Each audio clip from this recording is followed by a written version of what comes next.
ಭಕ್ತರ ನಂಬಿಕೆಗೆ ಮಹಾದ್ರೋಹ ಇದು.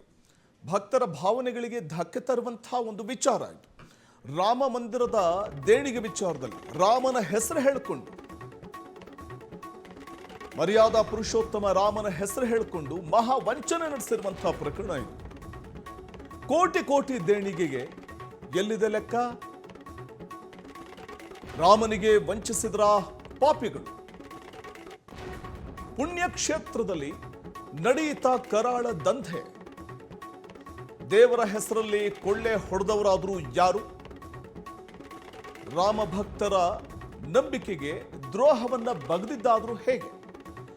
ಮಂದಿರದ ದೇಣಿಗೆ ಗುಳುಂ ದಾಖಲೆಗಳು ಬಯಲುಪಡಿಸ್ತಾ ಇವೆ.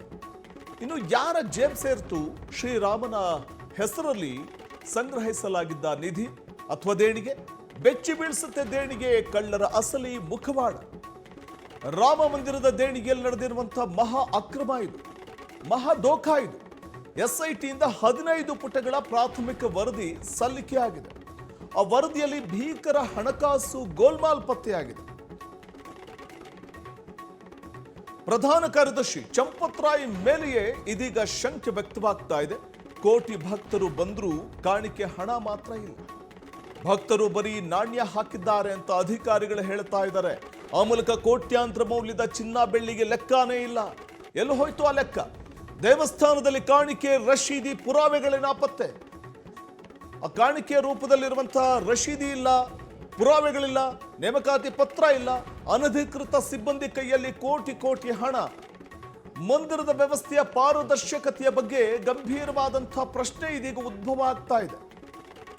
200 kg ಬೆಳ್ಳಿ ಇಟ್ಟಿಗೆಗಳೇ ರಸೀದಿಯಲ್ಲಿ ನಮೂದಾಗಿಲ್ಲ.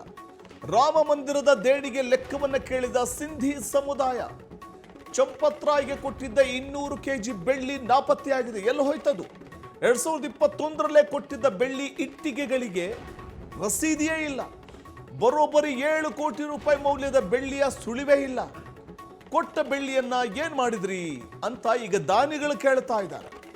ದೇಣಿಗೆ ದುರ್ಬಳಕೆ ಬಗ್ಗೆ ಉದ್ಯಮಿ ಮನ್ವಾನಿ ಆತಂಕ ವ್ಯಕ್ತಪಡಿಸಿದ್ದಾರೆ. ಆಭರಣ ವ್ಯಾಪಾರಿಗಳಿಂದಲೂ ದೇಣಿಗೆ ಲೆಕ್ಕಕ್ಕೆ ಈಗ ಡಿಮ್ಯಾಂಡ್ ಇಡಲಾಗ್ತಾ ಇದೆ. ಭೂಮಿ ಪೂಜೆಗೆ ಕೊಟ್ಟ 39.26 kg ಬೆಳ್ಳಿ ವಸ್ತುಗಳಲ್ಲಿ 3 kg ತೂಕದ ಬೆಳ್ಳಿ ದೀಪದ ಬಗ್ಗೆಯೂ ಕೂಡ ಮಾಹಿತಿಯೇ ಇಲ್ಲ. ದಾನಿಗಳ ವಿಶ್ವಾಸಕ್ಕೆ ಮಂದಿರದ ಟ್ರಸ್ಟ್ ಧಕ್ಕೆ ತಂದಿದೆಯಾ? ಅಕ್ರಮ ಸಾಬೀತಾದ್ರೆ ಕಠಿಣ ಕ್ರಮಕ್ಕೆ ದಾನಿಗಳು ಪಟ್ಟು ಹಿಡಿದಿದ್ದಾರೆ. ಅಯೋಧ್ಯೆ ದೇಣಿಗೆ ಪಾರದರ್ಶಕತೆ ಬಗ್ಗೆ ಗಂಭೀರವಾದಂತಹ ಪ್ರಶ್ನೆಯನ್ನು ಎತ್ತುತ್ತಾ ಇರುವಂಥದ್ದು. 200 kg ಬೆಳ್ಳಿ ಇಟ್ಟಿಗೆಗಳಿಗೆ ರಿಸೆಪ್ಟ್ ಇಲ್ಲ ಅಂತಂದ್ರೆ ರಾಮ ಮಂದಿರ ದೇಣಿಗೆ ಲೆಕ್ಕ ಕೇಳಿದೆ ಸಿಂಧಿ ಸಮುದಾಯ. ಚಂಪತ್ರಾಯ್ಗೆ ಕೊಟ್ಟಿದ್ದ 200 kg ಬೆಳ್ಳಿ ನಾಪತ್ತೆಯಾಗಿದೆ.